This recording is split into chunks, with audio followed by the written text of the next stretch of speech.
안녕하십니까. 바로보는 TV 옴부즈맨의 김승재입니다. 지난주 연합뉴스TV에선 베이징 동계올림픽 소식과 함께 여야 대선 후보들의 움직임 등 국내외 주요 뉴스를 발빠르게 전해드렸습니다. 오늘 연합뉴스TV를 말한다에선 뉴스 리뷰와 토요와이드, 새벽 3시 뉴스를 중심으로 김홍태 시청자 평가원이 모니터링한 내용을 들어보시겠습니다.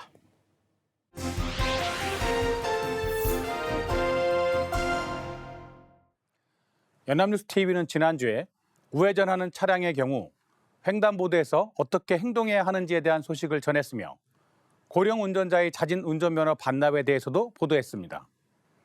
그리고 코로나 확산으로 인한 영화산업계의 불황이 이어지고 있다면서 특히 제작비 100억 원 이상의 화제작의 경우도 개봉일 잡기가 어려운 상태라고 전했습니다. 또한 교육부가 지난 4일 정상등교 원칙을 지키면서 오미크론의 특성과 방역당국의 대응 체계를 고려해서 지역별 학교별 특성에 맞는 유연한 대응이 가능하도록 하겠다는 언급을 전한 소식도 전했습니다. 지난 4일 저녁 9시 뉴스 리뷰에서는 보행자의 안전을 위해 우회전과 관련한 도로교통법과 시행규칙이 바뀌었다면서 오는 7월부터 단계적으로 횡단보도에 보행자가 있을 경우 우회전 차량은 일단 멈춰야 한다는 소식을 전했습니다. 기자는 보행자들 사이로 재빨리 지나가는 택시, 그리고 뒤따르던 차도 보행자들을 가로질러 지나가며 대형 버스도 일단 핸들부터 꺾는다고 전했습니다. 보행자가 다 건넌 뒤에 우회전을 해야 하지만 지키지 않는다는데요. 보행자들이 건너는 횡단보도까지 나와 슬금슬금 우회전하는 차도 눈에 띈다고 합니다. 통행이 많은 점심시간, 잠깐 사이 우회전 차량 22대 중 8대가 규칙을 무시했으며 다른 곳도 사정은 비슷하다고 합니다. 우회전을 하려는 차들이 횡단보도를 막아 시야가 차단된 보행자들이 쏟아져 나오듯 길을 건너고 있다면서 아직 사람이 다 건너지 않았는데 횡단보도를 가로지르는 차량에 보행자들은 불안하다는데요. 강화된 교통법규에 따르면 우회전 차량은 신호등이 빨간불일 경우에 일단 멈춰야 하고 보행자가 횡단보도를 건너고 있을 때는 물론 아직 인도에 있는 보행자까지 다 지나간 뒤에 천천히 우회전할 수 있다고 합니다. 차량 신호등이 초록불이더라도 우회전에서 만나는 횡단보도에 사람이 있으면 다 지나갈 때까지 멈춘 뒤 우회전해야 하며 오늘 7월부터 보행자 규정이 먼저 적용되고 내년 1월에는 우회전 정지 의무가 본격 시행된다고 하는데요. 우회전 신호등이 도입되는 곳은 신호를 따르면 되는데 위반 시에는 범칙금이 부과되고 보험료도 할증된다고 합니다. 최근 3년 동안 우회전 차량 사고로 인한 보행 사망자는 200명이 넘고 부상자는 1만 3천 명을 넘었다고 마무리했습니다. 위 보도에서 차량 신호등이 초록불인 경우 우회전에서 만나는 횡단보도와 관련한 운전자 주의사항에 관하여 각종 SNS에 부정확한 내용이 돌아다니고 있었기에 정확한 내용과 법규 시행 시기를 명확하게 밝히기 있어 좋아 보였습니다. 즉 아직까지 변경된 법규는 없는데요. 보행자를 보호하는 규정이 강화된 도로교통법은 올 7월부터 시행되고 운전자가 우회전에서 만나는 횡단보도에서 신호에 따른 정지 의무를 규정한 시행규칙은 내년 1월부터 시행되게 됩니다.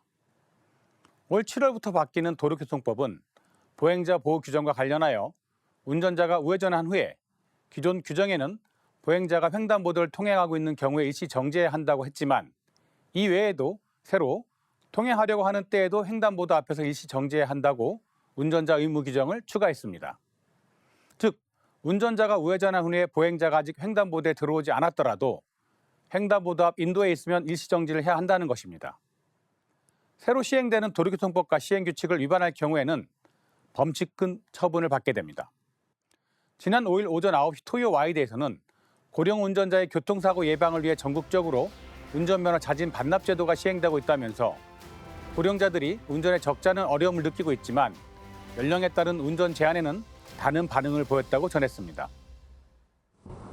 부산의 한 대형마트 주차장 외벽을 뚫고 차 한 대가 추락했는데요. 차 안에는 70대 택시기사가 타고 있었다고 합니다.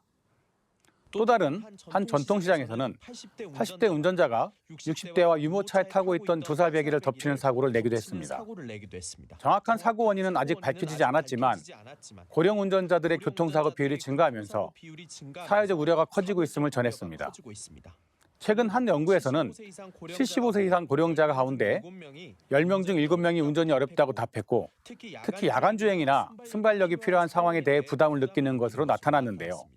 운전면허 반납 예정 연령을 묻는 질문에는 비고령자와 65세 이상 75세 미만, 75세 이상 세에 불과한 최소 75세에서 최대 80세까지 편차가 컸다고 합니다.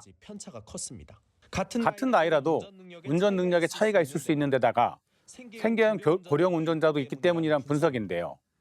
전문가들은 단순히 연령에 따른 운전 제한보다는 교육이나 훈련 강화, 도로 환경 재정비 등 복지 차원의 대안이 마련돼야 한다고 조언했습니다. 정부는 고령자의 운전을 허용하되 야간 운전이나 위험지대 등에서는 운전을 제한하는 이른바 조건부 면허제도 도입을 추진하고 있다고 마무리했습니다. 위 보도는 고령 운전자의 교통사고 예방을 위한 운전면허 자진 반납 제도가 시행되고 있으며 현재 정부와 지방자치단체는 노령자가 면허를 반납하면 10만 원 교통카드를 주고 또한 면허갱신을 까다롭게 하는 등 다양한 정책을 펼치고 있다고 합니다. 하지만 정부와 지방자치단체들이 시행하는 고령 운전자 면허 자진 반납 제도는 지원 금액이 적어 신청자가 감소하는 추세라고 합니다. 그리고 교통 안전도 중요하지만 고령자들의 이동할 권리도 보장되어야 한다는 지적이 있는데요. 전문가들의 교육이나 훈련 강화 등 복지 차원의 대안이 마련돼야 한다고 조언한 부분이나 정부가 고령자 조건부 면허제도 도입을 추진하고 있다는 소개는 좋았습니다. 고령 운전자들의 교통사고 비율이 증가하면서 사회적 우려가 커지고 있음을 전하고는 있으나 고령자들의 이동할 권리도 함께 고려한다면 운전을 허용하되 야간 운전이나 위험지대 등에서 운전을 제한하는 방식의 비례적 원칙이 어느 정도 부합될 수 있는 대안으로 떠오를 수 있어 보입니다. 코로나 확산으로 극장의 보릿고개는 계속되고 있는데요. 특히 제작비 100억 원 이상 화제작의 경우도 개봉일 잡기가 어려워 쌓여있는 실정이라는 소식을 전했습니다. 지난 2월 5일 오전 9시 토요 와이드에서는 설 연휴를 겨냥해 한국 영화 2편을 선보였지만 성적은 신통치 않았다는데요. 코로나 확산에 영화 관람 심리가 살아나지 않으면서 연휴 닷새간 영화 해적은 64만 명, 영화 킹메이커는 35만 명이 관람하는 데 그쳤다고 합니다. 연휴 성적표로 개봉일을 가늠해 보려 했던 화제작들은 개봉 시기 잡기가 더욱 어려워진 상황인데요. 코로나로 개봉하지 못한 이른바 창고 영화들은 다수이고 제작비 250억 원이 들어간 영화 비상선언은 지난해 칸 영화제에 초대된 이후 아직까지 개봉하지 못했고 윤재균 감독의 뮤지컬 영화 영웅은 2년째 개봉이 연기됐다고 전했습니다. 김한민 감독의 영화 한산, 용의 출연은 올 여름으로 개봉을 1년 미뤘지만 이마저도 불확실하고 최동훈 감독의 영화 외계인, 박찬욱 감독의 영화 헤어질 결심 등 화제작들이 쌓여 있는데요. 한국 영화는 수출이 아닌 국내 시장에 기대다 보니 거액의 제작비를 극장에서 회수해야 하고 그런 만큼 배급사 입장에서 쉽사리 개봉할 수 없다는데요. 대작 한국 영화가 자리를 비웠다고 해서 제작비 50억 원 안팎의 중소형 규모 영화에게 기회가 오는 것도 아니라고 합니다. 극장이 헐리우드 블록버스터와 재개봉하는 외화들의 빈자리를 내어주면서 한국 영화 전체가 어려운 상황에 놓였는데요. 코로나가 화제작들의 상영 시기를 쥐락펴락하는 가운데 영화가 한꺼번에 풀릴 경우 과대 경쟁으로 이어질 우려도 있다고 마무리했습니다. 이 보도는 현재 우리 영화계가 처한 상황을 잘 전달하고 있는데요. 현재 개봉을 미루는 등 대작들이 쌓여 있다고 합니다. 다행히도 영화 해적 도깨비 깃발은 지난 5일 기준으로 100만 관객을 돌파했다고 하는데요. 해적은 올해 개봉한 국내 작품 중 처음으로 100만 관객을 끌어모아 그나마 코로나19로 위축된 극장가에 한국 영화가 살아나고 있음을 보여주고 있습니다. 영화 산업이 어려움에 처해 있는 이유는 팬데믹 상황이 가장 큰 이유인데요. 방역 관련 현재 영화관 입장 여건을 조금은 살필 필요가 있어 보였습니다. 지난달 18일부터 영화관의 방역 패스 의무가 해제되었으나 입장 시에는 QR코드를 이용한 방문 인증이 진행된다고 합니다. 또한 비록 취식은 안 되지만 주류가 아닌 음료는 반입이 가능하며 상영관 내에서는 마스크를 필수로 착용해야 한다고 합니다. 그리고 이제는 국민들에게만 영화에 대한 참여를 호소할 상황을 넘어섰기 때문에 정부에서 어떠한 조치가 필요한지에 대해서도 조금은 언급할 필요가 있어 보였습니다. 그리고 영화 산업이 어려워지지만 소위 온라인 동영상 서비스 관련 분야는 점점 발전하고 있는 모습이기에 영화 산업이 어떠한 형태로 재편되고 진행되어야 할지에 대해서도 간단한 문제제기 필요성이 있어 보였습니다.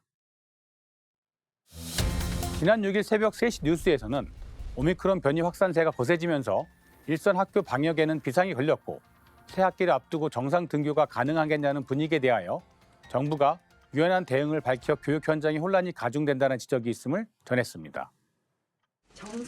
기자는 윤해 사회부총리 겸 교육부 장관이 지난 4일 정상 등교 원칙을 지키면서도 오미크론의 특성과 방역 당국의 대응 체계를 고려해서 지역별 학교별 특성에 맞는 유연한 대응이 가능하도록 하겠다는 언급을 전하면서 이에 대해 등교 중지 및 원격 수업 확대 여부를 교육 현장에서 자체적으로 판단할 경우가 생길 가능성이 높다고 해석했습니다. 10대의 코로나19 발생률이 가장 높게 나타나는 등 확진자 폭증을 대비할 방법이 마땅히 없자 일단 등교는 한 다음 판단하자는 뜻으로 분석될 여지도 있는데요. 당장 교원단체에선 대면 수업을 원활하게 진행할 수 있도록 새학기 전에 대책 마련이 시급하다는 지적이 있다고 전했습니다. 교육당국 입장에선 3년째 원격 수업 병행이 이어지면서 학습 격차에 대한 우려가 커질 대로 커진 상황으로 정부가 직접 나서 대면 수업을 더 줄였다간 학습 격차 문제에 대한 비판을 피하기 어려운데요. 결국 교육 현장의 판단을 존중해 개별적으로 지침을 내리게끔 하는 유연한 대응이 당국 입장에선 최선일 수 있다면서 7일 발표될 새학기 학사 운영 방안과 학교 방역 지침에는 포괄적인 내용만 담길 것이라는 전망이 많다고 마무리했습니다. 위 보도는 교육부가 지난 7일 새학기 학교 현장에 적용될 2022학년도 학사 운영 방안을 발표한다고 전하고 있는데요. 3년째 원격 수업 병행이 이어지면서 학습 격차에 대한 우려가 커진 상황에서 쉽지 않은 결정이 이루어진 것입니다. 이번 방안에는 정상 등교의 원칙을 유지하면서 지역 학교별 특성에 맞는 유연한 대응이 가능하도록 신속 항원 검사 체제 도입과 재택 치료자의 대체 수업 내실화 방안 등이 있는데요. 등교가 이루어지면서 같은 학교나 반에서 확진자가 발생하거나 동거 가족 중 확진자가 나왔을 때 등교 방식 등을 어떻게 해야 할지, 학교 방역 지침이 어떻게 이루어지는지가 가장 문제가 되는 부분입니다. 지금의 확산세에 비추어 보면 이번 달 말 전에 하루 확진자 10만 명이 될 가능성이 있어서 일선 학교들이 방역 비상에 걸린 상황입니다. 즉 이러한 부분을 짚어가면서 학사 운영에 대한 유연한 대응에 대하여 살펴볼 필요가 있어 보입니다.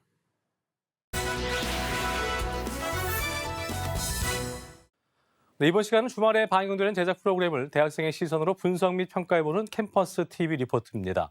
이번 주에는 서울여대 도고동문학과의 오지훈 학생과 함께하겠습니다. 어서 오십시오. 안녕하세요. 예, 반갑습니다. 자, 지훈 학생은 지난주 어떤 프로그램 모니터했습니까? 네, 저는 매주 일요일 오전 9시 30분에 방송되는 명품 리포트 맥을 모니터했습니다. 지난 6일 방송된 명품 리포트 맥에서는 코로나19 재확산 속 맑고 흐린 기업들의 기업 기상도에서 살펴봤고, 대선 풍향계에서는 대선을 약 한 달 앞둔 현재 이번 대선의 변수가 될 요인들을 짚어봤습니다. 그럼 자세한 모니터 내용 지금부터 전해드리겠습니다.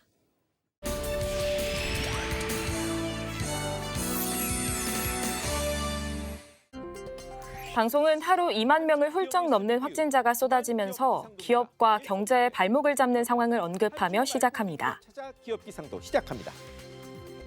먼저 세 번째 대박을 터뜨린 한화 디펜스가 맑은 기업으로 꼽혔습니다. 이번엔 아프리카입니다.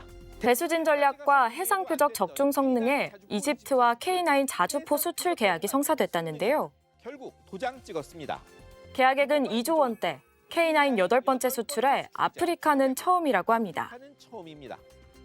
2달여 새 일어난 3연속 대규모 방산 수출은 전례 없는 일이라는 설명을 통해 이번 계약이 대박이라는 수식어로 설명된 이유를 짐작할 수 있었습니다. 수출은 전에도 없었고 앞으로도 쉽지 않습니다. 다음 맑은 기업은 포스코 인터내셔널, LX 인터내셔널, 삼성물산 상사 부문입니다. 이선으로 밀려났던 종합 상사들이 부활했다는데요. 포스코는 매출 사상 최대의 순이익 증가, LX는 매출과 영업이익이 모두 최대, 삼성은 영업이익이 215%나 급증했다고 합니다. 215% 급증. 다음으로 첫 번째 흐림 기업은 삼표산업입니다. 양주 채석장 사고로 3명이 사망했는데 더 무너질까 수습도 더뎠다는데요. 결국 고용노동부 수사가 착수됐으며 중대재해처벌법 1호 처벌 대상이 될 것이라는 관측이 나온다고 전합니다. 다음은 염색하는 샴푸로 유명한 모다모다는 원료 사용 금지의 흐림 기업으로 꼽혔습니다. 주성분인 원료 THB를 식약처에서 사용 금지 물질로 지정했다는데요. 유전 독성, 피부 감작성 우려된다는데 모다모다는 반박하고 있다고 합니다. 왜 문제냐며 항변 나섰습니다. 다음은 대선 풍향계입니다. 오늘은 대선 대선을 한 달 앞두고 지금까지 표심을 좌우한 변수는 무엇이었는지, 또 앞으로 무엇이 변곡점이 될지에 대해 짚어봤습니다. 못 정하셨다고요? 괜찮습니다. 대선일까지 앞으로 한 달 동안은 표심의 변화를 줄 많은 일들이 일어날 수 있다고 하는데요. 15, 16대 대선 당시 이 기간 동안에는 단일화가 최대 쟁점이었다고 합니다. 먼저 15대 대선에선 야권의 자민련 김종필 후보가 국민회의 김대중 후보로 단일화하면서 여권에서도 단일화 압박이 본격화했다는데요. 경선에서 패배한 이인재 후보가 경선에 불복, 독자 출마로 여권이 분열되면서 이회창 후보가 근소한 차로 패배했다고 합니다. 대권을 내줬습니다. 16대 대선에서는 노무현, 정몽준 후보가 단일화 원칙에 전격 합의, 우여곡절 끝에 노무현 후보가 이회창 대 노무현의 1대1 구도로 대선판을 바꿨다고 합니다. 대선판을 바꿨죠. 그 결과 노무현 후보가 이회창 후보의 역전에 승리를 거머쥐었다고 전합니다. 승리를 거머쥐게 됩니다. 17대 대선에서는 상황이 조금 달랐다는데요. 이명박 후보가 40%를 넘나드는 지지율로 다른 후보들과 격차가 벌어지며 단일화 논의는 지지부진했다고 합니다. 단일화 논의는 지지부진했습니다. 변수는 BBK 주가 조작 사건에 이명박 후보가 연루됐는지 여부였다는데요. 전국의 뇌관으로 떠올랐습니다. 대선을 33일 앞두고 BBK 핵심 김경준 씨가 송환되면서 수사 향배에 따라 이명박 후보가 최악의 경우 낙마할 수 있다는 관측까지 나왔다고 합니다. 관측까지 나왔는데요. 이에 이명박 후보는 새빨간 거짓말이다라며 반발했다는데요. 검찰은 대선 2주 전 이명박 후보와 BBK 사건이 무관하다고 발표하면서 이명박 후보가 큰 어려움 없이 당선됐다고 합니다. 18, 19대 대선에서는 문재인, 안철수 두 후보가 변수였다는데요. 18대 대선에서는 민주통합당 문재인, 무소속 안철수 후보 간 야권 단일화가 진통을 겪으며 안철수 후보가 결국 사퇴했다고 합니다. 사퇴해버리고 맙니다. 이에 안철수 후보의 지지층을 온전히 옮겨오지 못해 야권의 판세 뒤집기가 실패했다는데요. 성공하지 못했습니다. 단일화가 단순히 여야 후보 수를 줄이는 것이 아니라 더 나아가 지지층의 통합까지 이루어져야만 하는 것이 와닿는 대목이었습니다. 방송은 이번 20대 대선에서 변수로 작용할 요인들도 짚었습니다. 윤석열 후보 배우자 김건희 씨의 7시간 녹취, 무속 논란에 이어 이재명 후보 배우자 김혜경 씨의 과잉 의전, 갑질 논란이 불붙는 상황이라는데요. TV토론에서의 대처가 민심을 가를 수 있다고 설명했습니다. 또 코로나19 상황도 표심 변수라는데요. 투표율에 영향을 줄 수도 있고 방역 체계가 흔들릴 경우 표심도 흔들릴 수 있다고 합니다. 현재 대선 1위 후보가 안개 속에 있는 상황으로 남은 30일이 결과를 좌우할 전망이라는 말로 방송은 마무리됩니다. 지금까지 대선 풍향계였습니다. 네, 모니터한 내용 잘 봤습니다. 지윤 학생은 이번 명품 리포트 맥을 보시면서 어떤 점이 가장 인상 깊었습니까? 네, 저는 이번 대선에서 표심에 영향을 미칠 변수가 과거와는 양상이 다른 점이 눈에 띄었습니다. 과거 대선에서 단일화 논의가 활발했던 것과 달리 이번 대선에선 후보와 후보 주변인들에 대한 의혹 그리고 진실 공방이 이어지고 있는데요. 방송에서 제시된 변수들이 앞으로 대선 결과에 어떤 영향을 미치게 될지 궁금해졌습니다. 그랬군요.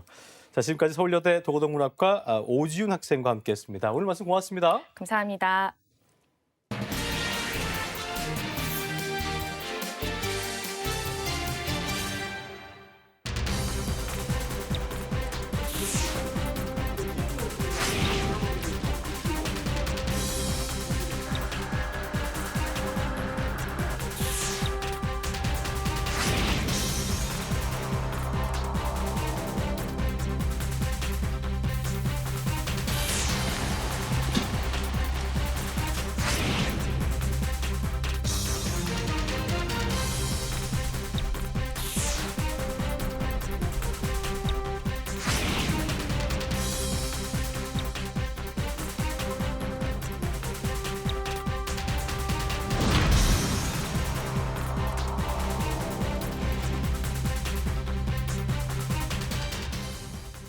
기업이나 기관 등에서 중대한 사고가 발생했을 때 사업주나 기관장에게 책임을 묻는 중대재해처벌법이 지난달 말부터 시행됐습니다.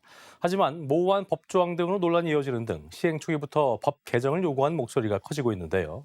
오늘 TV와 비평에선 중대재해처벌법을 둘러싼 논란과 개정 움직임 등에 대해서 언론은 어떻게 보도하고 있는지 자세히 알아보겠습니다. 도움 말씀에 동아방송예술대학교 방송보도제작과의 정원희 교수와 함께하겠습니다. 어서 오십시오. 안녕하십니까? 예, 반갑습니다. 자, 먼저 중대재해처벌법이 제정되고 시행된 이유를 좀 정리해 주시고요. 네. 이 법을 둘러싼 주요 쟁점 또 노사 간의 엇갈린 입장 등을 언론은 어떻게 보도하고 있는지도 정리를 해보죠. 네. 이 중대재해처벌법은 중대재해가 발생하는 경우 안전조치를 소홀히 한 사업주나 경영 책임자에게 1년 이상의 징역 또는 10억 원 이하의 벌금을 부과하는 법안입니다. 예. 2022년 1월 27일부터 시행이 됐습니다. 경기일보에 따르면 사업주, 법인 또는 기관 등이 운영하는 사업장 등에서 발생한 중대 산업재해, 그러니까 사망자 1명 이상 발생, 동일 사고로 6개월 이상 치료가 필요한 부상자 2명 이상 발생, 동일한 유해 요인으로 급성 중독 등 대통령령으로 정하는 직업성 질병자가 1년 이내 3명 이상 발생하는 경우와 공중 이용시설 또는 공중 교통수단을 운영하거나 위험한 원료 및 제조물을 취급하면서 안전 보건 조치 의무를 위반해 인명사고가 발생하는 중대 시민재해로 사망자 1명 이상 발생, 동일한 사고로 2개월 이상 치료가 필요한 부상자 10명 이상 발생, 동일한 원인으로 3개월 이상 치료가 필요한 질병자 10명 이상이 발생의 경우 예. 사업자와 경영 책임자 및 범인 등을 처벌함으로써 근로자를 포함한 종사자와 일반 시민의 안전권을 확보하고 또 기업의 조직 문화 및 안전관리 시스템 미비로 인해 일어나는 중대재해 사고를 사전에 방지하려는 것이 이 법의 제정 배경입니다. 네. 산업재해를 줄이자는 목표로 2020년 1월 시행된 산업안전보건법 개정안보다 처벌 수위를 높인 법이라고 보시면 되겠습니다. 충청일보의 보도에 따르면 중소기업중앙회가 내놓은 중대재해처벌법 준비 실태 조사의 결과를 보면 네. 법 내용의 이해가 어렵다가 40.2%, 전담 인력이 부족하다 35%, 준비 기간이 부족하다 13.9%, 예산이 부족하다 11% 등의 이유로 중소 제조업체의 53.7%는 이 시행일에 맞춰 법적 의무 사항의 준수가 불가능하다고 응답하기도 했는데요. 아직 혼란이 많은 상태입니다. 예. 또 법 시행을 두고 규정이 불명확하면서 과도한 처벌 수위를 합리적으로 조정하고 예방 중심의 산업 안전 정책을 수립해야 한다는 경총 입장과 5인 미만 사업장까지 중대재해처벌법을 적용해서 처벌을 강화해야 한다는 한국노총의 입장이 대립되고 있는 상태입니다. 최근 3표 산업 사건이 발생했죠. 많은 관련 보도가 이어지고 있습니다. 예. 자, 중대재해처벌법이 시행되기 전부터 노사 양측에서 개정을 요구하는 목소리가 나왔었는데요. 네. 이 정치권의 개정 움직임과 또 해외 주요국들의 유사 법안에 대한 처벌 수위 등에 대해서 언론은 어떻게 보도하고 있었습니까? 네, 이 중대재해처벌법이 지난 27일 시행이 됐지만 노동계와 경영계가 일제히 개정, 보완해야 한다는 목소리를 높이고 있고요. 정치권에서도 개정 움직임이 일고 있습니다. 예. 서울신문에 따르면 지난 31일 국회 의정 정보 시스템에 따르면 중대재해처벌법이 지난해 1월 8일 가결된 이후 개정안은 총 5건이 발의된 상태입니다.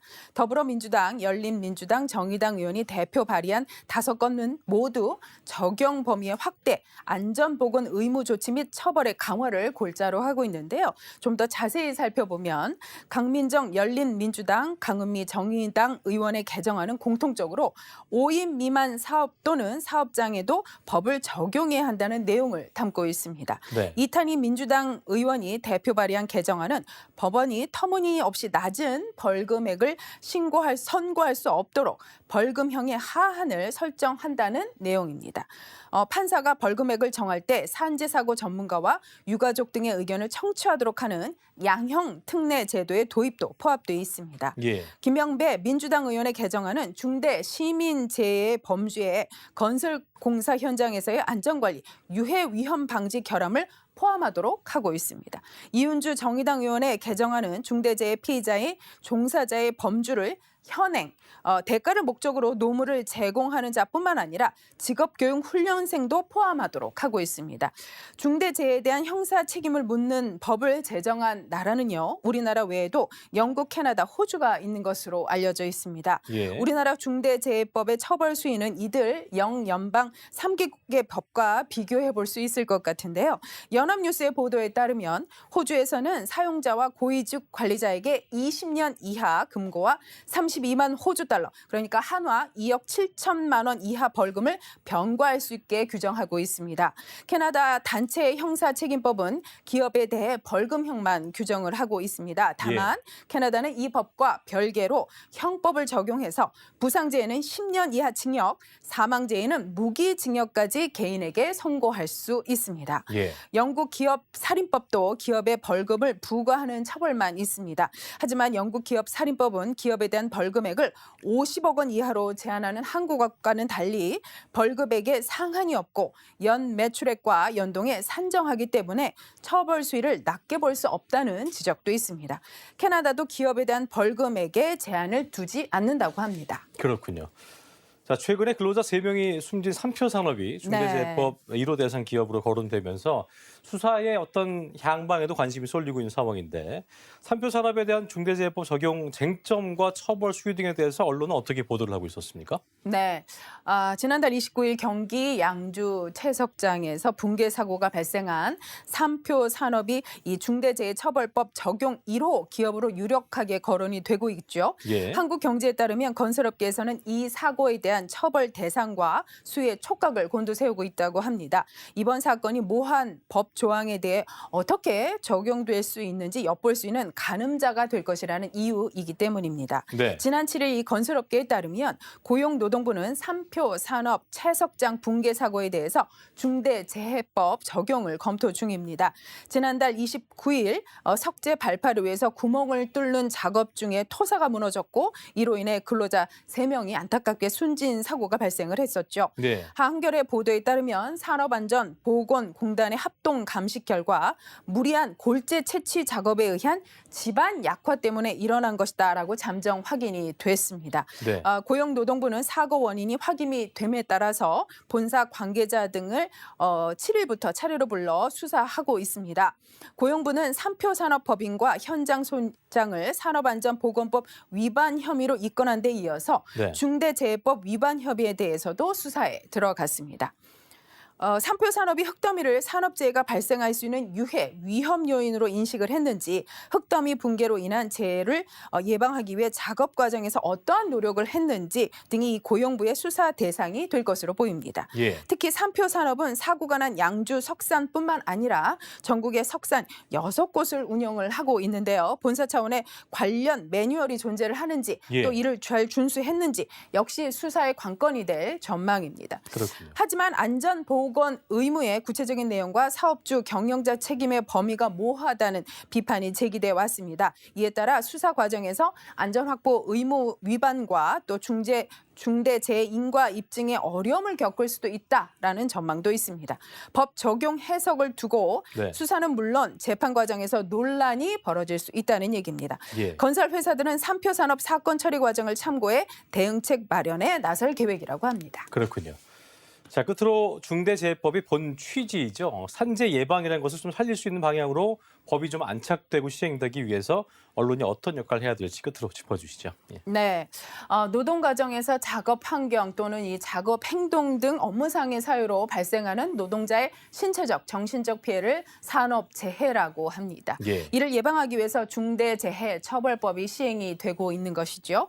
경기일보에 따르면 이 법인과 경영자의 책임이 강화가 되자 기업과 공공기관들은 안전 전담 조직 확대, 또 최고 안전 책임자 직책 신설, 안전환경 보건 방침 제정, 용역사 직원들에 대한 찾아가는 안전교육 실시, 협력사의 안전체계 평가 관리, 형제의 현장의 안전관리 전문 인력 배치, 안전관리비 증액 등을 통해서 적극적으로 대비하고 있다고 합니다. 네. 진작 이랬어야 되지 않을까 그런 생각이 드는데요. 그렇습니다. 언론도 이러한 노력에 동참해야 할 것입니다. 우리 사회를 빗대어 안전불감증 사회다라는 말씀들 많이 하고 계시죠.